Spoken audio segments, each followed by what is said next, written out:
Hi friends, welcome back to our channel. നമ്മളിന്ന് കാണുന്നത് my girlfriend is the മാനിൻ്റെ second പാർട്ടാണ്.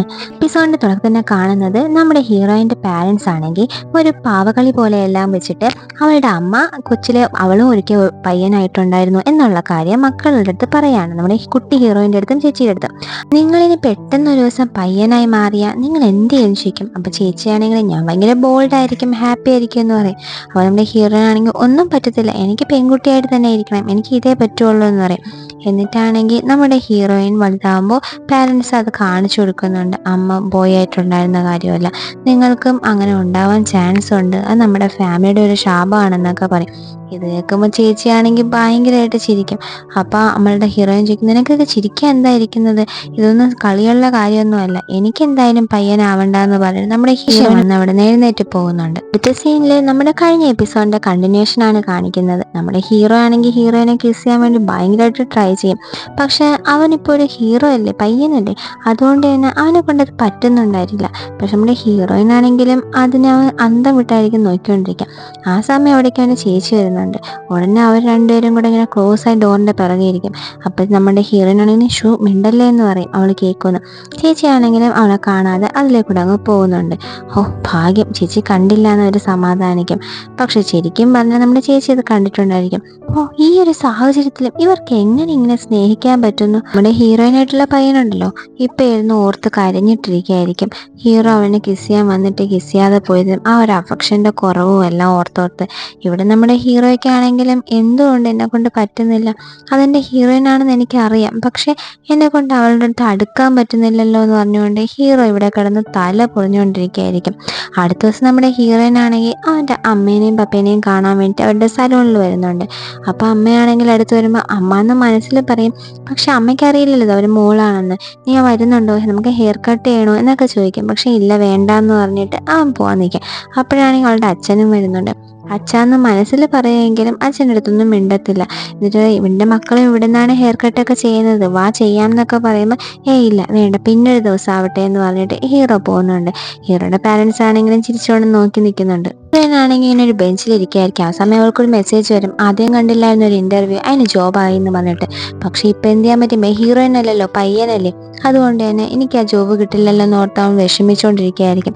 ആ സമയം അവിടേക്ക് ഒരു ലേഡി വന്നിട്ട് വിസിറ്റിംഗ് കാർഡ് കൊടുത്തിട്ട് പറയും, നിങ്ങൾക്ക് ആ ഫിലിമിൽ അഭിനയിക്കാൻ ആഗ്രഹമുണ്ടോയെന്ന്. എനിക്ക് അങ്ങനെ ആഗ്രഹമൊന്നുമില്ല എന്ന് അവൻ പറയും. ഇല്ല, നിങ്ങളുടെ ഫേസും നിങ്ങളുടെ സ്ട്രക്ചറും എല്ലാം നല്ലൊരു ക്യാരക്ടറിനുള്ള ഇതുണ്ട്, അതുകൊണ്ട് തന്നെ താല്പര്യമുണ്ടെന്നുണ്ടെങ്കിൽ എന്നെ കോൺടാക്ട് ചെയ്യാൻ വേണ്ടി പറയുന്നുണ്ട്. നമ്മുടെ ഹീറോ ആണെങ്കിൽ അങ്ങനെ നോക്കിയിരിക്കുമ്പം അതിൻ്റെ അടുത്ത് കുറച്ച് കുട്ടികളുണ്ടായിരിക്കും, പെൺകുട്ടികൾ. അവരാണെങ്കിലും നിങ്ങൾ സിനിമയിൽ പോകും, നിങ്ങൾ അടിപൊളിയാണ്, നിങ്ങൾ സിനിമയിൽ അഭിനയിച്ചാൽ ഞങ്ങളായിരിക്കും ആദ്യത്തെ നിങ്ങളുടെ ഫാൻസ്, ഞങ്ങളായിരിക്കും ആദ്യം സെൽഫി എടുക്കുന്നതെന്ന് പറഞ്ഞിട്ട് നമ്മുടെ ഹീറോയുടെ അടുത്തോട്ട് പോയിരുന്ന് അവരാണെങ്കിൽ സെൽഫിയൊക്കെ എടുക്കുന്നുണ്ട്. അടുത്ത സീനിൽ നമ്മുടെ ഹീറോയിൻ ആണെങ്കിൽ തന്നെ ഷേവൊക്കെ ചെയ്യുന്നുണ്ട്. എന്തായാലും ഇതാണ് എൻ്റെ ലൈഫ്, ഞാൻ പയ്യനായിട്ട് ജീവിച്ചാലേ പറ്റുള്ളൂ, അതുകൊണ്ട് തന്നെ ഞാൻ ഇത് റെഡിയാണെന്ന് പറഞ്ഞിട്ട് നമ്മളാണെങ്കിൽ ഒരു സെൽഫി എടുക്കുന്നുണ്ട്. എന്നിട്ട് അത് നമ്മുടെ ഹീറോയ്ക്ക് അയച്ചു കൊടുക്കും. ഹീറോ ആണെങ്കിലും നോക്കുമ്പോൾ ഞാൻ കണ്ടോ കറക്റ്റായിട്ട് ഷേവ് ചെയ്തു എന്ന് പറഞ്ഞ് മെസ്സേജ് ഉണ്ട്. ഇവൻ പയ്യനായാലെന്താ, എന്ത് ക്യൂട്ടായിട്ടായിരിക്കുന്നത് നമ്മുടെ ഹീറോയ്ക്ക് തോന്നുന്നുണ്ട്. ആ സമയം അവൻ്റെ കൂടെ അവൻ്റെ ഫ്രണ്ടായിരിക്കും, ഇതാരാ ഈ പയ്യൻ, കൊള്ളാമല്ലോ, ഞാൻ ആഗ്രഹിക്കുന്ന പോലെ നല്ലൊരു സ്ട്രക്ചറാണല്ലോ, അവൻ്റെ ഫേസ് കണ്ടു, എന്ത് ക്ലിയറാ, കൊള്ളാമല്ലോ എന്നൊക്കെ പറയുമ്പോൾ ഹീറോയ്ക്ക് അത് ഇഷ്ടപ്പെട്ടില്ല. മര്യാദയ്ക്ക് നിൻ്റെ കാര്യം നോക്കി പോകാൻ പറയും, നിൻ്റെ അടുത്ത് ജോലി ചെയ്യാനല്ലേ പറഞ്ഞു, നീ ചെയ്തെന്ന് ചോദിക്കും.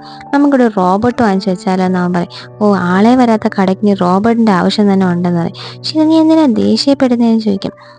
നീ ഒരു കാര്യം ചെയ്യും, നിൻ്റെ ഗേൾ ഫ്രണ്ട് പെട്ടെന്നൊരു ദിവസം പയ്യനായി മാറിയാൽ നീ എന്ത് ചെയ്യുമെന്ന് ആദ്യം പറയാൻ പറയും. അപ്പോൾ അവനാണെങ്കിലും അങ്ങനെ നടക്കാത്ത വല്ല കാര്യങ്ങളും പറഞ്ഞിട്ടിരിക്കരുത് എന്ന് പറയും. നമ്മുടെ ഹീറോയ്ക്ക് ദേഷ്യം വരുന്നുണ്ട്. ഹീറോയിൻ ഷോപ്പിംഗ് ചെയ്തുകൊണ്ടിരിക്കുകയായിരിക്കും. അപ്പോഴാണ് അവൾക്കൊരു നോട്ടിഫിക്കേഷൻ വരുന്നത്, അവളുടെ ബെസ്റ്റ് ഫ്രണ്ടിൻ്റെ ബർത്ത്ഡേ ആണെന്നുള്ള കാര്യം. അവളുടെ ബർത്ത്ഡേ ആണല്ലോ, ഞാൻ മറന്നുപോയല്ലോ, എത്രയും പെട്ടെന്ന് അങ്ങോട്ട് പോകണമെന്ന് പറഞ്ഞിട്ട് ഹീറോയിൻ അങ്ങോട്ട് പോകുന്നുണ്ട്. അവിടെ പോകുമ്പോൾ നമ്മുടെ ഫ്രണ്ട് ആണെങ്കിലും ഇവനെ കണ്ടിട്ട് ഞെട്ടി പോകുന്നുണ്ട്. കാരണം അവളുടെ ഫ്രണ്ട് അല്ലല്ലോ, ഇപ്പോൾ ഒരു പയ്യനായിട്ടല്ലേ ഇരിക്കുന്നത്. അവളാണെങ്കിൽ അവനെ കണ്ടതും ഡോറിനങ്ങ് പൂട്ടുന്നുണ്ട്. നമ്മുടെ ഹീറോയിൻ ആണെങ്കിൽ ഞാൻ വരാൻ ലേറ്റായിപ്പോയി, സോറി എന്ന് പറഞ്ഞിട്ടായിരിക്കും പോകുന്നത്. അപ്പോൾ അവൾ ആലോചിക്കുന്നത്, ഏതായി പയ്യൻ, ഇനി എന്നെ രഹസ്യമായിട്ട് ക്രഷുള്ള ഏതെങ്കിലും പയ്യനാണോ, നീ ഏതെങ്കിലും സി ഡ്രാമയിലൊക്കെ ഉള്ള പോലെ ഏതെങ്കിലും വലിയ വലിയ സിഇഒനെ ഫോളോ ചെയ്യുന്നത് അങ്ങനെയൊക്കെ ആണോ എന്ന് പറഞ്ഞിട്ട് നമ്മുടെ ഹീറോയിൻ്റെ ഫ്രണ്ടാണെങ്കിൽ ഭയങ്കരമായിട്ട് സ്വപ്നങ്ങളൊക്കെ കണ്ടുകൂട്ടുന്നുണ്ട്. എന്നിട്ട് പോയി മേക്കപ്പ് എല്ലാം ഇട്ട് ഡ്രസ്സെല്ലാം മാറ്റിയിട്ട് അവൾ വീണ്ടും വരുന്നുണ്ട്. ഹീറോയിൻ ആണെങ്കിൽ മേക്കപ്പ് എല്ലാം ചെയ്ത് നീ എന്തിനാ ഇപ്പം ഡ്രസ്സ് മാറ്റിയിട്ട് വന്നെന്ന് ചോദിക്കും. അപ്പോൾ അവളാണെങ്കിൽ ശരി നിനക്ക് എങ്ങനെ എന്നെ പരിചയം എന്ന് ചോദിക്കും. നമ്മുടെ ഹീറോയിൻ പറയും നീ എന്നെ മനസ്സിലായത് ഞാൻ എൻ്റെ ഫ്രണ്ടാണെന്ന് പറഞ്ഞിട്ട് കുറേ ഇൻസിഡൻസ് ഒക്കെ പറയും. അപ്പോൾ അവൾക്കാണെങ്കിലും വിശ്വാസം വരില്ല. ഇതൊക്കെ നിന്നോട് ആരാ പറഞ്ഞത്? നീ എന്നെ പിറകെ നടക്കുവാണോ? എന്താ ഇതെന്നൊക്കെ പറഞ്ഞുകൊണ്ട് ഭയങ്കരമായിട്ട് ചോദിക്കും. അപ്പം വന്നിട്ട് നിന്റെ ഐലാഷസ് എല്ലാം ഇളകി കിടക്കുന്നു, ചില സമയം ഇങ്ങനെയൊക്കെ ഇളകി വീഴും എന്ന് പറഞ്ഞിട്ട് അവൾ പറയും. എന്നിട്ട് നമ്മുടെ ഹീറോയിൻ പറയും നീ ഇങ്ങനെയൊന്നും കാണിക്കല്ലേ, എനിക്ക് ഒരുമാതിരി വരുന്നുണ്ട്, ഞാൻ നിൻ്റെ ഫ്രണ്ടാണ് എന്നിട്ട് പറഞ്ഞിട്ട് അവരുടെ ഒരു കോഡ് വേർഡ് പറയുന്നുണ്ട്. ആ സമയം ഫ്രണ്ടിനാണെങ്കിൽ സംശയം വരും.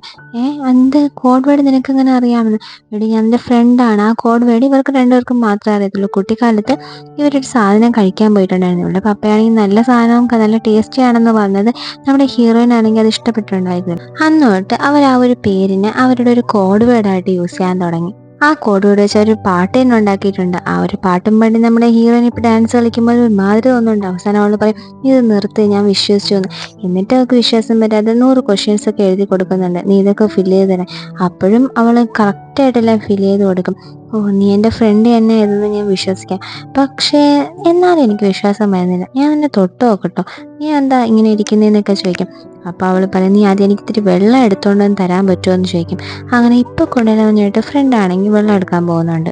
ഫ്രണ്ടാണെങ്കിൽ വെള്ളം എടുത്തുകൊണ്ട് വന്നിട്ട് ശരി നീ എനിക്ക് എങ്ങനെ ഇങ്ങനെ പറ്റിയത്, എന്തെങ്കിലും ഡിഫറൻസ് തോന്നിയെന്ന് ചോദിക്കുമ്പോൾ എനിക്ക് ഒരു ഡിഫറൻസും തോന്നിയില്ല, എനിക്കിപ്പോൾ നല്ല പേടിയാവുന്നുണ്ട്, എനിക്കിപ്പോൾ ജോലിക്കും പോകാൻ പറ്റുന്നില്ല, സ്കൂളിലും പോകാൻ പറ്റുന്നില്ല, അതാ എൻ്റെ ഹീറോ ആണെങ്കിൽ എന്നെ ഈ ബ്രേക്കപ്പ് ചെയ്യുമെന്നും എനിക്ക് ടെൻഷൻ ആവുന്നെന്ന് പറയും. അപ്പോൾ നമ്മുടെ ഫ്രണ്ട് ആണെങ്കിലും അത് സാരമില്ല, നിൻ്റെ ഫ്രണ്ട് നിന്നെ ബ്രേക്കപ്പ് ചെയ്ത് കഴിഞ്ഞാൽ ഞാൻ നിന്നെ നോക്കിക്കോളാം എന്ന് പറയും. അത് കേൾക്കുമ്പോൾ നമ്മുടെ ഹീറോയിനെ കുടിച്ച വെള്ളം തന്നെ തുപ്പുന്നുണ്ട്. നീ വട്ടായിട്ടുണ്ട് നിനക്ക് എന്ന് പറഞ്ഞുകൊണ്ട് അവളാണെങ്കിൽ അവിടെ നിന്നിട്ട് ഓടിപ്പോകുന്നുണ്ട്. അപ്പോഴാണെങ്കിൽ നമ്മളെ ഫ്രണ്ട് ആലോചിക്കും നമ്മളുടെ ഒരു ഫ്രണ്ട് ഇത്രയും ഹാൻസം ആയിട്ടൊരു പയ്യനായിട്ട് മാറുന്നു ഒരിക്കലും വിചാരിച്ചില്ല എന്ന് ഞാൻ ആലോചിച്ചുകൊണ്ടിരിക്കും. അത് നമ്മുടെ ഹീറോയിനെ ഫ്രണ്ടിനെ കാണിക്കും. അവരുടെ കഫേയിലാണെങ്കിൽ അവരുടെ ഓണർ ആണെങ്കിൽ വന്നിരുന്ന് ഭയങ്കരമായിട്ട് ഡ്രിങ്ക്സ് കുടിച്ചുകൊണ്ടിരിക്കും. അത് കാണുമ്പോൾ ഹീറോ ആണെങ്കിലും ഇവളെന്താ വന്ന് ഇങ്ങനെ കുടിച്ചുകൊണ്ടിരിക്കുന്നത്? അപ്പം നമ്മളുടെ ഫ്രണ്ട് പറയും അവളുടെ ബ്ലൈൻഡ് ഡേറ്റ് ചിലപ്പോൾ ഫെയിലായി കാണുന്നു, ആയിരിക്കും അതുകൊണ്ടായിരിക്കും കുടിച്ചിട്ടിരിക്കണം, അങ്ങോട്ട് പോകണ്ടെന്ന് പറഞ്ഞിട്ട് അവരുടെ അവിടെ അങ്ങനെ ഒളിച്ചിട്ടിരിക്കുന്നുണ്ട്. അപ്പോൾ തന്നെ നമ്മളുടെ ആ ഒരു ബ്ലൈൻഡ് ഡേറ്റ് കാണിക്കും. ഇവളാണെങ്കിൽ ഭയങ്കരമായിട്ട് സുന്ദരിയായി മേക്കപ്പ് ഇട്ടൊക്കെ പോകും. പക്ഷെ അവിടെ പോകുമ്പോൾ വരുന്ന പയ്യനാണെങ്കിലോ ഭയങ്കര ഓവർ സൈസ് ടീഷർട്ട് ഷർട്ടൊക്കെ ഇട്ട് അപ്പൂപ്പന്മാരെ പോലെ ഭയങ്കര ലുക്കില്ലാതെയൊക്കെയാണ് വന്നിട്ടുണ്ടാവുക. പോരാത്തതിന് ഭയങ്കര ഹെയർ ഒക്കെ ആയിട്ട് അവൾക്കാണെങ്കിൽ ഒരുമാതിരി ആയിട്ടുണ്ടായിരിക്കും. എങ്കിലും അവൾ സംസാരിച്ച് അഡ്ജസ്റ്റ് ചെയ്ത് ആ ഒരു ഡേറ്റിംഗ് കംപ്ലീറ്റ് ചെയ്യുന്നുണ്ട്. പക്ഷെ അവൾക്കത് ഒട്ടും അഡ്ജസ്റ്റ് ചെയ്യാൻ പറ്റുന്നില്ല. ബോയ് ഫ്രണ്ട് ഇല്ലാന്ന് വീട്ടിൽ പറഞ്ഞാലോ എന്ന് ആലോചിച്ചായിരിക്കും അവൾ വിഷമിച്ചുകൊണ്ടിരിക്കുക. ഇപ്പം എന്തായാലും അങ്ങോട്ട് പോകുന്നത് സേഫ് അല്ല, നമുക്കിവിടെ നിന്ന് പെട്ടെന്ന് എസ്കേപ്പ് ആവുന്ന ഹീറോ ഫ്രണ്ടിനോട് പറയുന്നുണ്ട്. അപ്പോൾ ഫ്രണ്ടാണെങ്കിൽ ശരി നീ എനിക്ക് എന്തെങ്കിലും വാങ്ങിച്ചു തന്നവനും പറയും ശരി ഞാൻ വാങ്ങിച്ചു തരാം, നീ എനിക്കൊരു കിസ് തരാൻ പറയും. അപ്പോൾ അവനാണെങ്കിലും എന്ത് നീ എനിക്കൊരു കിസ് എങ്കിൽ പിന്നെ ഞാൻ മേടിച്ചു തരാമെന്ന് പറയും. നീ എനിക്ക് വീട് വാങ്ങിച്ചു തരുമോ? ശരി ഞാൻ വാങ്ങിച്ചു തരാം. എന്നിട്ടാണെങ്കിൽ അവനും വെള്ളമായിട്ട് കിസ് ചെയ്യാൻ വേണ്ടി പോകും. വലിയ വീട് വാങ്ങിച്ചു തരാം, വലിയ വീട് എന്ന് പറയും. എന്നാലും അവൻ മിണ്ടാതില്ല, ഈ കോൺസെൻട്രേറ്റ് ചെയ്യാൻ പറ്റുന്നതാണെന്ന് പറയും. എന്നിട്ട് ശരി പറ്റില്ല എനിക്ക് വീടൊന്നും വേണ്ട, എനിക്ക് വേണ്ടത്. അത് തന്നെ ഇനിയാളെ കൊണ്ട് ഒരു പയ്യനെ കിസ് ചെയ്യാൻ എന്നെ കൊണ്ട് പറ്റത്തില്ല എന്ന് ഹീറോ പറയും. അത് ഞാനല്ലേ പറയണമെന്ന് ഫ്രണ്ട് പറയും. എന്നിട്ട് ഹീറോ ആണെങ്കിൽ അവളുടെ വീഡിയോ പഴയതെടുത്ത് നോക്കുന്നുണ്ട്. എന്ത് ക്യൂട്ടായിട്ടിരിക്കുന്നു, നീ എന്നാ ഇങ്ങനെ തിരിച്ചു വരാൻ നമ്മുടെ ഹീറോ ഓർത്ത് വിഷമിക്കുന്നുണ്ട്. ഹീറോ ആണെങ്കിലും വീട്ടിൽ വന്ന് അവൾക്ക് വേണ്ടി വാങ്ങിച്ച മാലയൊക്കെ നോക്കി ഭയങ്കര സങ്കടത്തിലിരിപ്പുണ്ട്. അവൾക്ക് കൊടുക്കാൻ പറ്റിയില്ലല്ലോ എന്നൊക്കെ ഓർത്ത്. അപ്പോഴാണ് നമ്മുടെ ഹീറോയിൻ്റെ ഫോണിൽ ഒരു മെസ്സേജ് വരുന്നത്, ഗുഡ് നൈറ്റ് പറഞ്ഞിട്ട് നമ്മുടെ ഹീറോയിൻ്റെ മെസ്സേജ്. അവനാണെങ്കിൽ അത് നോക്കിയിട്ട് ഒന്നും തന്നെ പറയാതെ അടച്ചു വയ്ക്കുന്നുണ്ട്. ഇവിടെ നമ്മുടെ ഹീറോയിനാണെങ്കിലും മെസ്സേജൊക്കെ നോക്കി വെയിറ്റ് ചെയ്തിരുന്നിട്ട് മെസ്സേജ് ഒന്നും വരത്തില്ല. ഒക്കെ ഭയങ്കര സങ്കടമായിട്ടുണ്ടായിരിക്കും. അവൾ കിടക്കായിരിക്കും, കിടന്ന് കരഞ്ഞിട്ടിരിക്കും. അപ്പോഴേക്കും അവിടേക്ക് ചേച്ചി വരുന്നുണ്ട്. നീ ഉറങ്ങിയോ എന്ന് ചോദിക്കും. ഞാൻ ഉറങ്ങിയില്ല എന്നവൾ പറയും. ശരി ഓക്കെ നീ വന്ന് കഴിക്കാൻ പറയുമ്പോൾ വേണ്ടാന്ന് പറയും. ഇനി നീ എന്താ കരയാണെന്ന് ചോദിക്കും. അങ്ങനെയൊന്നുമില്ല, കരയുന്നില്ല എന്ന് പറയും. ഇല്ല നീ കരയാണെന്ന് എനിക്ക് മനസ്സിലായി, ഒന്നും ആലോചിച്ച് മനസ്സ് വിഷമിപ്പിക്കണ്ട എന്ന് പറഞ്ഞിട്ട് ചേച്ചിയാണെങ്കിൽ അങ്ങോട്ട് പുറത്തോട്ട് പോകുന്നുണ്ട്.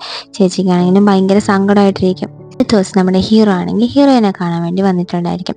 ഒരു കാര്യം സംസാരിക്കണം എന്ന് പറഞ്ഞിട്ടായിരിക്കും വന്നിട്ടുണ്ടായിരിക്കുക. നമ്മുടെ ഹീറോയിനാണെങ്കിൽ രാത്രി മൊത്തം ബ്രേക്കപ്പ് ചെയ്യുമോ എന്നുള്ള പേടിയിരിക്കുകയായിരുന്നില്ലേ. അതുകൊണ്ട് എന്നോട് സൊല്യൂഷൻ പറയും. ശരി ഇനി തൊട്ട് നമുക്ക് ഫ്രണ്ട്സ് ആയിട്ടിരിക്കാം, നമുക്ക് ലവേഴ്സായിട്ടല്ലേ ജീവിക്കാൻ പറ്റാതെ ഉള്ളൂ, അങ്ങനെയല്ലേ കാണാൻ പറ്റാതെ ഉള്ളൂ, നമുക്ക് ഫ്രണ്ട്സ് ആയിരിക്കാം. ഒരു പക്ഷേ ഞാൻ ഇനി പെൺകുട്ടി ആയില്ല എന്നുണ്ടെങ്കിൽ നമ്മുടെ ഫ്രണ്ട്ഷിപ്പ് ലൈഫ് ലോങ് ഉണ്ടാകത്തില്ലേ എന്ന് പറയും. നമ്മുടെ ഹീറോ ആണെങ്കിൽ ഒന്ന് ഞെട്ടുന്നുണ്ട്. ശരി ഓക്കെ എന്തായാലും നമുക്ക് അങ്ങനെ ഇരിക്കാമെന്ന് ഹീറോയെ സമ്മതിക്കാം. അതിനുശേഷം നമ്മുടെ ഹീറോ ആണെങ്കിൽ ഹീറോയിനെ കൊണ്ടുപോയി എങ്ങനെയാണ് ഒരു പയ്യൻ്റെ ദിവസങ്ങളൊക്കെ കടന്നു പോകുന്നതെന്ന് കാണിച്ചു കൊടുക്കാൻ വേണ്ടിയിട്ട് വീഡിയോ ഗെയിം എല്ലാം കളിക്കാൻ കൊണ്ടുപോകുന്നുണ്ട്. പിന്നെ ഔട്ടിംഗ് എല്ലാം പോകുന്നുണ്ട്. പിന്നെ അവർ ഭയങ്കര ഹാപ്പി ആയിട്ട് ടൈം സ്പെൻഡ് ചെയ്യുന്നുണ്ട്. ആ സമയം നമ്മുടെ ഹീറോയിൻ പറയും, ഞാൻ എൻ്റെ കൂടെ ടൈം എല്ലാം ഭയങ്കര ഹാപ്പി ആയിട്ടാണ് ഇരിക്കുന്നതെന്ന്. അപ്പോൾ നമ്മുടെ ഹീറോയ്ക്കാണെങ്കിൽ ഒരു മിനിറ്റ് ഹീറോയിൻ പറയുന്ന പോലെ തന്നെ തോന്നുന്നുണ്ട്. അങ്ങനെ ഹീറോയിൻ കൂടെ സംസാരിച്ചുകൊണ്ടിരിക്കുമ്പോൾ അവിടേക്ക് നമ്മുടെ ഹീറോയുടെ സിസ്റ്റർ വരുന്നുണ്ട്. സിസ്റ്റർ എന്ന് ചേട്ടാന്ന് വിളിക്കുമ്പോൾ നമ്മുടെ ഹീറോയിൻ തിരിഞ്ഞു നോക്കും. നമ്മുടെ ഹീറോയിനെ കാണുമ്പോൾ ഈ പയ്യനല്ലേ, അവൾക്കാണെങ്കിൽ ഭയങ്കരമായിട്ട് ക്രഷ് അടിക്കുന്നുണ്ട്. ഇതാരാന്ന് നമ്മുടെ ഹീറോയിൻ്റെ ചേട്ടനോട് ചോദിക്കുന്നുണ്ട്. അപ്പോൾ ഇതിൻ്റെ ഫ്രണ്ടാണെന്ന് പറഞ്ഞിട്ട് അവളുടെ യഥാർത്ഥ പേരിനെ മാറ്റിയിട്ട് പയ്യൻ്റെ പേര് പറഞ്ഞു കൊടുക്കുന്നുണ്ട്. കാരണം ചേട്ടൻ്റെ ലവറിൻ്റെ കാര്യമെല്ലാം വീട്ടിലറിയാമല്ലോ. അങ്ങനെ അവരാണെങ്കിൽ സംസാരിച്ച് കഴിഞ്ഞിട്ട് പോകും. വീട്ടിലെത്തി നമ്മുടെ ഹീറോ കിടക്കുകയായിരിക്കും. ആ സമയം എനിക്കൊരു ഹെൽപ്പ് വേണമെന്ന് പറഞ്ഞുകൊണ്ട് ചോദിക്കും, നിനക്ക് നാണമില്ലേ ഇത്രയും വലുതായിട്ട് ഹോംവർക്കിന് ഹെൽപ്പ് മേടിക്കാൻ വേണ്ടിയിട്ടെന്ന് പറയും. ഹോംവർക്കിനൊന്നും അല്ല, എനിക്കൊരു ഹെൽപ്പ് വേണം, ഇതൊന്ന് ഫില്ല് ചെയ്ത് വേണമെന്ന്. ഇതിന് എന്താണെന്ന് വെച്ച് കഴിഞ്ഞാൽ നമ്മുടെ ഹീറോയിനെ ഇപ്പോൾ ഒരു പയ്യനായിട്ടല്ലേ അനിയത്തി വിചാരിച്ചിരിക്കുന്നത്. അതുകൊണ്ട് തന്നെ അവനെ പറ്റിയിട്ട് അറിയാനുള്ള 100 ക്വസ്റ്റ്യൻസ് കാരണം ചേട്ടൻ്റെ ഫ്രണ്ടല്ലേ, അത് സോൾവ് ചെയ്ത് തരാൻ വേണ്ടിയിട്ടാണ് നമ്മുടെ ഹീറോയിൻ്റെ സിസ്റ്റർ വന്നിട്ടുണ്ടാവുക. ഇതൊന്നും പറ്റത്തില്ല എന്ന് നമ്മുടെ ഹീറോയിൻ പറയുമ്പോൾ അതൊന്നും പറ്റില്ല, ഇല്ലെന്നുണ്ടെങ്കിൽ ഞാൻ എൻ്റെ സിസ്റ്റത്തിലുള്ള രഹസ്യമല്ല ഞാൻ പറഞ്ഞു കൊടുക്കുമെന്ന് പറയും. എന്നിട്ട് നമ്മളുടെ ഹീറോ ആണെങ്കിലും വേറെ നിവൃത്തിയില്ലാണ്ട് അവളുടെ അടുത്ത് വന്നത് ഫില്ല് ചെയ്ത് തരാൻ പറയും. അവളാണെങ്കിലും നോക്കിയിട്ട് ഇതെന്താ ഒരു ടീനേജ് ഗേൾ ചോദിക്കുന്ന ചോദ്യമല്ല നീ എൻ്റെ അടുത്ത് വന്നേക്കണേന്ന് ചോദിക്കും. ഇല്ല, എനിക്ക് നിന്നെപ്പറ്റി അറിയില്ലല്ലോ, അതുകൊണ്ട് നിന്നെപ്പറ്റി മുഴുവനായിട്ട് അറിയാൻ വേണ്ടിയിട്ടാണെന്ന് പറയും. അപ്പോഴാണ് നമുക്കൊരു കാര്യം കാണിക്കുന്നത്. നമ്മുടെ ഹീറോയിനെ പറ്റിയിട്ട് അറിയാൻ വേണ്ടി ഹീറോ തന്നെ തിരക്കിയ 100 ക്വസ്റ്റ്യൻസ് ആയിരിക്കും അതിലുണ്ടാവുക. ഹീറോയുടെ സിസ്റ്റർ കൊണ്ടുവന്നിട്ടുണ്ടായിരുന്നതെല്ലാം നമ്മുടെ ഹീറോ ഫില്ല് ചെയ്തിട്ടുണ്ടായിരിക്കും. എന്നിട്ട് അവളുടെ കയ്യിലുള്ള ആ ഒരു ഡോക്യുമെന്റ്സ് എല്ലാം ഡിലീറ്റ് ചെയ്തിട്ടുണ്ടായിരിക്കും. എന്നിട്ട് നമ്മുടെ ഹീറോ ആണെങ്കിൽ പറയും, നീ എങ്ങനെ നോക്കിയാലും അവൻ നിനക്ക് കിട്ടാൻ പോണില്ല, കാരണം അവൻ ഓൾറെഡി ആളുണ്ടെന്ന് പറഞ്ഞിട്ട് ബഹളം വെച്ചിട്ട് അവിടെ നിന്ന് പോയിട്ടുണ്ടായിരിക്കും. അങ്ങനെ നമ്മുടെ ഹീറോയിൻ ആണെങ്കിലും ഹീറോ കൊടുത്ത ആ 100 ക്വസ്റ്റ്യൻസും ഫില്ല് ചെയ്യാൻ തുടങ്ങി. ഇഷ്ടപ്പെട്ട ഫുഡ്, ഇഷ്ടപ്പെട്ട സ്ഥലം എന്നൊക്കെ പറഞ്ഞുകൊണ്ട് എല്ലാം ഫില്ല് ചെയ്യാണ്. ഹീറോ ആണെങ്കിലും അതെല്ലാം നോക്കിക്കൊണ്ടിരിപ്പുണ്ടായിരിക്കും. ആ സമയം നമ്മുടെ ഹീറോയിനെ ശരിക്കുള്ള ഒരു പെൺകുട്ടിയായിട്ട് തന്നെ നമുക്ക് ഹീറോയ്ക്ക് ഫീൽ ചെയ്യുന്നുണ്ടായിരിക്കും. ഇവിടെ നമ്മുടെ ഫ്രണ്ട് ആണെങ്കിൽ ഹീറോയിൻ പിണങ്ങാതിരിക്കാൻ വേണ്ടി, ബ്രേക്കപ്പ് ആവാതിരിക്കാൻ വേണ്ടിയിട്ടുള്ള ഐഡിയകളെന്ന് പറഞ്ഞുകൊണ്ട് കുറേ കാര്യങ്ങൾ കാണിച്ചു കൊടുക്കുന്നുണ്ട്. ഫസ്റ്റ് ഇതാണ്, നീ സെക്സി ആയിട്ട് ഡ്രസ്സ് ചെയ്യണമെന്ന് നമ്മുടെ ഹീറോയിൻ ആണെങ്കിൽ അത് കാണിച്ചു കൊടുക്കുന്നുണ്ട്. അങ്ങനെ നമ്മുടെ ഹീറോയിൻ ആണെങ്കിലും അതുപോലെ ഡ്രസ്സൊക്കെ ആയിട്ട് അവൻ്റെ അടുത്ത് പോകും. നീ എന്താ ഇങ്ങനെ നടക്കുന്നത്, മര്യാദയ്ക്ക് ഡ്രസ്സ് എടുത്തില്ലെന്ന് പറഞ്ഞിട്ട് നമ്മുടെ ഹീറോ ആണെങ്കിൽ അവനെ പുച്ഛിച്ച് തള്ളുന്നുണ്ട്. അവന് വേണ്ടിയിട്ട് എല്ലാം ചെയ്തു കൊടുക്കണം, ഒരു ജോലി അവനെ വിട്ട് ചെയ്യിക്കരുതെന്ന് പറഞ്ഞിട്ട് ഈ നമ്മുടെ ഹീറോയിൻ ആണെങ്കിൽ അവൾ പറഞ്ഞ പോലെ ഓരോരോ കാര്യങ്ങൾ ഞാൻ ചെയ്തു തരാം, ഞാൻ കട്ട് ചെയ്ത് തരാം എന്നൊക്കെ പറഞ്ഞുകൊണ്ട് എല്ലാം ഹെൽപ്പ് ചെയ്ത് കൊടുക്കുന്നുണ്ട്. അവസാനം നമ്മുടെ ഹീറോ ആണെങ്കിൽ മാറിക്കൊടുക്കും. ആ സമയം നമ്മുടെ ഹീറോയിൻ്റെ കൈയാണെങ്കിൽ അവൾ കട്ട് ചെയ്യുന്നുണ്ട്. നിന്നോട് അപ്പോഴേ പറഞ്ഞില്ലേ ഞാൻ തന്നെ ചെയ്തു തരാമെന്ന് പറഞ്ഞിട്ട് ഹീറോ എല്ലാം അടുത്ത് വെച്ച് ചെയ്യുന്നുണ്ട്. അടുത്ത് നീ എന്താ ചെയ്യണമെന്ന് അറിയാമോ, എങ്ങനെയൊരു അവസരം നീ ഇതുപോലെ കണ്ണടിച്ച് കാണിക്കണമെന്ന് അവൾ കാണിച്ചെടുക്കും. നമ്മുടെ ഹീറോ ആണെങ്കിൽ ജസ്റ്റ് ഒരു ഇതിന് വേണ്ടിയിട്ട് അവളെ നോക്കി കണ്ണടിച്ച് കാണിക്കും. നമ്മുടെ ആ ഒരു ഫ്രണ്ടിനെ തന്നെ അത് കാണുമ്പോൾ ഒരുമാതിരിയായി അവൾ ഭയങ്കരമായിട്ട് ബ്ലഷൊക്കെ ചെയ്യുന്നുണ്ട്. അതുപോലെ നമ്മുടെ ഹീറോയുടെ അടുത്ത് ഹീറോയിൻ കാണിക്കുന്നുണ്ട്. അപ്പം നമ്മുടെ ഹീറോ ചോദിക്കും, നിൻ്റെ കണ്ണിലെന്തെങ്കിലും പോയായിരുന്നോ, നിൻ്റെ കണ്ണെന്തെങ്കിലും അടയ്ക്കുന്നതെന്ന് ചോദിക്കും. നമ്മുടെ ഹീറോയിനാണെങ്കിലും അയ്യേ എന്നുള്ളൊരു ഫീലാണ്. ഇതൊക്കെ നമ്മൾ ഹീറോ ശ്രദ്ധിക്കുന്നുണ്ട് കേട്ടോ. ഇവിടെ നിന്ന് എന്തെങ്കിലും ബുക്ക് വായിച്ചിട്ട് വന്നതാണോ, ഭയങ്കര വ്യത്യാസം തോന്നുന്നുണ്ടല്ലോ എന്ന് നമ്മുടെ ഹീറോ ആലോചിക്കുന്നുണ്ട്. അടുത്ത ദിവസം കാണുമ്പോൾ നമ്മുടെ ഹീറോയുടെ ഫ്രണ്ട് ആണെങ്കിൽ ഡേറ്റിങ്ങിന് പോകാൻ വേണ്ടിയിട്ട് കൂട്ടിന് ആളില്ല, ഒറ്റയ്ക്കാണ്, നീ ഇവിടെ വാന്ന് പറഞ്ഞ് നമ്മുടെ ഹീറോയെ വിളിച്ചുകൊണ്ടിരിക്കുകയായിരിക്കും. ഹീറോ ആണെങ്കിലും ഞാൻ എങ്ങും വരുന്നില്ല, എന്നെ കൊണ്ട് പറ്റത്തില്ല എന്ന് പറഞ്ഞിട്ടിരിക്കും. ആ സമയം അവിടേക്ക് നമ്മുടെ ഹീറോയും വരുന്നുണ്ട്. ഹീറോയും വരുമ്പം ഇതല്ലേ നിൻ്റെ ആ ഫ്രണ്ട്, നീ എൻ്റെ കൂടെ ഡേറ്റിങ്ങിന് വരുന്നു എന്ന് പറഞ്ഞിട്ട് ഹീറോയിൻ്റെ അടുത്ത് ചോദിക്കും. ഇപ്പം ഹീറോയിൻ ശരിക്കും പയ്യനായിട്ടല്ലേ നിൽക്കുന്നത്. അപ്പം അവനാണെങ്കിലും എന്ത് എന്ന് പറഞ്ഞിട്ട് എന്നെ കൊണ്ട് പറ്റില്ല എന്നറിയാം. അപ്പോൾ ഹീറോയുടെ അടുത്ത് വന്നിട്ട് പറയും, വേണ്ടോ ആരും വരുന്നില്ല, നീ തന്നെ വന്നേ പറ്റൂ, നീ എന്നോട് ഡേറ്റിങ്ങിന് വന്നേ പറ്റൂ എന്ന് പറയും. നമ്മുടെ ഹീറോയിനാണെങ്കിലും ചെറിഞ്ഞു നോക്കും. അപ്പോൾ അവനും പറയുന്നുണ്ട്, ഞാൻ നിന്നോട് ആദ്യമേ പറഞ്ഞല്ലേ എനിക്ക് പറ്റത്തില്ല എന്ന്. അതായത് ഹീറോയിന് എന്തെങ്കിലും തോന്നിയാലെന്ന് കരുതിയിട്ട് ഹീറോ കിടന്ന് ഉരുളയായിരിക്കും. അങ്ങനെ അവനാണെങ്കിൽ ഞാൻ ഹീറോ വന്നേ പറ്റൂ എന്നുള്ള സിറ്റുവേഷൻ ആകുമ്പോൾ നമ്മുടെ ഹീറോയും പറയും, ശരി ഓക്കെ നിന്റെ ഡേറ്റിങ്ങിനല്ലേ ഞാൻ വരാമെന്ന് പറയാം. നീ നല്ല ഫ്രണ്ടാണ് കേട്ടോ, എൻ്റെ കൂടെ വന്നല്ലോ എന്ന് പറഞ്ഞിട്ട് അവനാണെങ്കിലും കൂട്ടിക്കൊണ്ടു പോകുന്നുണ്ട്. പുറത്തിറങ്ങി നമ്മുടെ ഹീറോയിനാണെങ്കിൽ ഹീറോയെ വിളിച്ചിട്ട് പറയും, ഞാൻ അവനോട് ഡേറ്റിങ്ങിന് പോകണേ നിനക്ക് പ്രശ്നമൊന്നും ഇല്ലല്ലോ എന്ന് പറഞ്ഞിട്ട് നമ്മുടെ ഹീറോയെ കൺവിൻസ് ചെയ്യുന്നുണ്ട്. ഒരു പ്രശ്നമില്ല എന്ന് ഇവിടെ ഹീറോ പറയും. പക്ഷേ ഇവിടെ നമ്മുടെ ഹീറോയ്ക്കാണെങ്കിൽ കയ്യും ഓടുന്നില്ല, കാലും ഓടുന്നില്ല, കാരണം ഹീറോയിനെ അല്ലേ അവനോട് പറഞ്ഞു വിട്ടത്. പക്ഷേ ഇവിടെ നമ്മുടെ ഹീറോയും ഫ്രണ്ടും കൂടെ ഇരിക്കുമ്പോൾ അവിടേക്ക് ഡേറ്റിങ്ങിന് വരാമെന്ന് പറഞ്ഞ പെൺകുട്ടിയാണെങ്കിൽ വന്നിട്ടുണ്ടാവില്ല. അതുകൊണ്ട് അതുകൊണ്ട് തന്നെ ഹീറോയിൻ ആണെങ്കിൽ നമ്മുടെ ഹീറോയെ വിളിച്ച് പറയും നമ്മുടെ ഫ്രണ്ട് ഭയങ്കര വിഷമത്തിലാണ്, ആ ഡേറ്റിങ്ങിന് വരാമെന്ന് പറഞ്ഞ പെൺകുട്ടി ചീറ്റ് ചെയ്തു, അതുകൊണ്ട് തന്നെ നമ്മൾ ബാറിൽ പോകുന്നുണ്ടെന്ന്, എനിക്ക് പ്രശ്നമൊന്നും ഇല്ലല്ലോ എന്ന് അവൾ വീണ്ടും ചോദിക്കും. അപ്പോൾ ഹീറോയിന് ഒരു പ്രശ്നമില്ല എന്ന് പറഞ്ഞിട്ട് ശരി നീ പോയിട്ട് വരാൻ പറയും. എങ്കിൽ നമ്മുടെ ഹീറോയെ ഭയങ്കര ഡിസ്റ്റർബ് ആയിരിക്കും. അങ്ങനെ നമ്മളുടെ ഹീറോയും ആ ഫ്രണ്ടും കൂടെ ബാറിൽ വന്ന് ഫുഡ് കഴിച്ചുകൊണ്ടിരിക്കുകയായിരിക്കാം. നമ്മുടെ ഹീറോയ്ക്ക് ഇവിടെ ഭയങ്കരമായിട്ട് നെഗറ്റീവ് ആയിട്ടുള്ള തോട്ടൊക്കെ വന്നിട്ടായിരിക്കും, ഒരു സമാധാനക്കേടെ. ഇവിടെ ഫ്രണ്ടും ഹീറോയിനും കൂടെ ബാറിൽ വന്നിരുന്ന് ഫുഡ് കഴിക്കുകയായിരിക്കും. ആ സമയം അവനാണെങ്കിൽ എന്നാലും എനിക്ക് ഗേൾ ഫ്രണ്ട് സെറ്റ് ആയില്ലല്ലോ, അവൾ എന്നെ ചീറ്റ് ചെയ്തല്ലോ എന്ന് പറയും. അപ്പം നമ്മുടെ ഹീറോയിൻ പറയും ഇതുവരെ കണ്ടിട്ടില്ലാത്ത ഒരാൾക്ക് വേണ്ടിയിട്ട് നീ എന്തിനാ വിഷമിക്കുന്നത്, നിന്നെ സ്നേഹിക്കുന്ന ഒരാൾ നിനക്ക് ഉറപ്പായിട്ടും കിട്ടുമെന്ന് പറയും. അത് കേൾക്കുമ്പോൾ അവന് എൻ്റെ ജീവിതത്തിൽ ഇന്നും വരെ ആരും എൻ്റെ അടുത്ത് ഇങ്ങനെ എന്നെ സമാധാനിപ്പിച്ചിട്ടില്ല, നിന്നോട് ഞാൻ കാഷ്വലായിട്ട് സംസാരിക്കാമെന്ന് പറഞ്ഞിട്ട് നീ എന്ത് സുന്ദരനാ, നീ എങ്ങനെ ഇത്ര ക്ലിയർ ആയിട്ടൊക്കെ സ്കിന്നൊക്കെ വെച്ചിരിക്കുന്നത് എന്നൊക്കെ പറഞ്ഞുകൊണ്ട് സംസാരിക്കുന്നുണ്ട്. അതിനുശേഷം നമ്മൾ കാണുന്ന ഹീറോയിൻ്റെ അടുത്ത് ഡ്രിങ്ക് ചെയ്യാൻ വേണ്ടിയിട്ട് അവൻ പറയുമ്പോൾ ഇല്ല ഞാൻ വാഷ്റൂം പോയിട്ട് വരാമെന്ന് പറഞ്ഞിട്ട് അവൻ വാഷ്റൂം പോകുന്നുണ്ട്. ഹീറോയിനാണെങ്കിൽ ചേരെ പോയി ഗേൾസ് വാഷ്റൂമായിരിക്കും പോവുക. അവിടെ എല്ലാവരും അയ്യോ എന്ന് വിളിച്ചുകൊണ്ട് ഓടുന്നുണ്ടായിരിക്കും. സോറി സോറി എന്ന് പറഞ്ഞിട്ട് പുറത്തിറങ്ങി വന്ന് ജെൻസ് വാഷ്റൂമിൻ്റെ അവിടെ വരെ പോകും. പക്ഷേ അവളെ കൊണ്ട് പറ്റത്തില്ലല്ലോ, ഇത്രയും കാലം ഗേളായിട്ടിരുന്നിട്ട് ബോയ്സ് വാഷ്റൂമിൽ പോകാൻ. അതുകൊണ്ട് തന്നെ സാഡായിട്ട് തിരിച്ചു വരും. എന്നിട്ട് അവിടെ നിന്ന് കുപ്പിയിലെ ഡ്രിങ്ക്സ് ഒക്കെ എടുത്ത് അവൾ കുടിക്കുന്നുണ്ട്. അതിനുശേഷം നമ്മുടെ ഫ്രണ്ടാണ് ഈ ഹീറോയെ കോൾ ചെയ്യും. എൻ്റെ ഫ്രണ്ട് ഇതാ കുടിച്ച് ബോധം ഇല്ലാണ്ടായിരിക്കുകയാണ്, ഞാൻ അവളെ കൊണ്ട് എൻ്റെ വീട്ടിലോട്ട് പോവാണെന്ന്. നമ്മുടെ ഹീറോയ്ക്കാണെങ്കിൽ ഷോക്കാവും, നീ അവനെ എന്തിനാ നിൻ്റെ വീട്ടിൽ കൊണ്ടുവന്നത്, അവനെ വീട്ടിലൊന്നും കൊണ്ടുപോകണ്ട, ഞാൻ ഇതാ വരണം എന്ന് പറഞ്ഞിട്ട് അവൻ ഇറങ്ങി പോകുന്നുണ്ട്. ഇവിടെ നമ്മുടെ സിസ്റ്റർ ആണെങ്കിലും നമ്മുടെ ചേട്ടൻ്റെ ബാഗിനകത്ത് ഹീറോയിൻ്റെ ആ ഒരു ലെറ്റർ കാണുന്നുണ്ട്. ഇവിടെ നമ്മുടെ ഹീറോ ആണെങ്കിൽ അവളെ തിരിച്ചു കൊണ്ടുവരാൻ വേണ്ടി വീട്ടിൽ പോകുമ്പോൾ അവൻ്റെ ഫ്രണ്ട് ആണെങ്കിൽ ഷർട്ടൊന്നും ഇടാതിരിക്കും. നീ എന്താ അവനെ ചെയ്തതെന്ന് ചോദിക്കും. അയ്യേ നീ എന്നെ അങ്ങനെ ഒരാളായിട്ടാണ് കാണുന്നത്, നിനക്കെന്താ ബോധമില്ലെന്ന്. എന്നിട്ട് അവന് നിന്നെ ഒരുപാട് ഇഷ്ടമാണെന്ന് തോന്നുന്നു, ആ കുടിച്ചിരുന്ന സമയത്ത് മൊത്തം നിന്നെ പറ്റിയാ പറഞ്ഞുകൊണ്ടിരുന്നത്, നിങ്ങൾ തമ്മിലുള്ള ബന്ധം എന്താണെന്ന് ചോദിക്കും. എന്നിട്ടാണെങ്കിൽ നമ്മുടെ ഹീറോയിനോട് ഉറങ്ങി കിടക്കുകയായിരിക്കും. ശരി ഞാനിവിടെ എൻ്റെ വീട്ടിലോട്ട് കൊണ്ടുപോകാന്ന് പറയും. എന്തിനാ കൊണ്ടുപോകുന്നത്, ഇവിടെ തന്നെ കിടന്നാൽ പോരെ, നമ്മൾ മൂന്നൊരു ആമ്പിള്ളേരല്ലേ, ഇവിടെ കിടന്നാൽ പോരെന്ന്. അപ്പോൾ ഹീറോ പറയും എല്ലാവരും അവനവൻ്റെ വീട്ടിൽ തന്നെ ഇരിക്കണമെന്ന് പറയും. ഓ നീ വേണമെങ്കിൽ പൊയ്ക്കോ, അവൻ ഇവിടെ കിടക്കട്ടെ എന്ന് പറയും. അപ്പോൾ നമ്മുടെ ഹീറോ ആണെങ്കിൽ നേരെ നിർത്തിയില്ലാണ്ട് ഇവിടെ തന്നെ കിടക്കാമെന്ന് വിചാരിക്കും.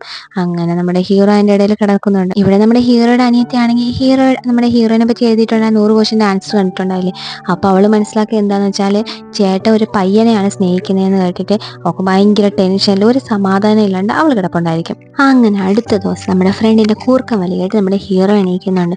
ഇവൻ എന്ത് ശബ്ദമെന്ന് പറഞ്ഞിട്ട് ഇങ്ങനെ തിരിഞ്ഞു നോക്കുമ്പോൾ നമ്മുടെ ഹീറോയും കിടക്കുന്ന കാണും, അവൾ പെൺകുട്ടിയായിട്ട് കിടക്കുന്ന കാണും. അത് കണ്ട് ഞെട്ടി നിൽക്കുന്ന നമ്മുടെ ഹീറോയെ കാണിച്ചാണ് നമ്മുടെ ഈ ഒരു എപ്പിസോഡോട് അവസാനിക്കുന്നത്. എന്തൊക്കെ നടക്കുന്നുണ്ടെന്നാണ് നമുക്ക് വരുന്ന എപ്പിസോഡിൽ കാണാം. നല്ല ത്രില്ലിംഗ് ആയിട്ട് പോവല്ലേ നമ്മളെ ഡ്രാമ. എനിക്ക് എന്തായാലും ഈ ഡ്രാമ ഒത്തിരി ഇഷ്ടപ്പെട്ടു. നിങ്ങളുടെ അഭിപ്രായങ്ങളെല്ലാം കമൻറ്റ് ചെയ്യണേ. പിന്നെ വീഡിയോ ഇഷ്ടമായാൽ ലൈക്ക് ചെയ്യാൻ മറക്കല്ലേ. സബ്സ്ക്രൈബ് ചെയ്യാതെ കാണുന്ന കൂട്ടുകാരൊക്കെ ഒന്ന് സബ്സ്ക്രൈബ് ചെയ്ത് സപ്പോർട്ട് ചെയ്യുക. അടുത്ത വീഡിയോയുമായി വീണ്ടും കാണുന്നവരെ ബായ്.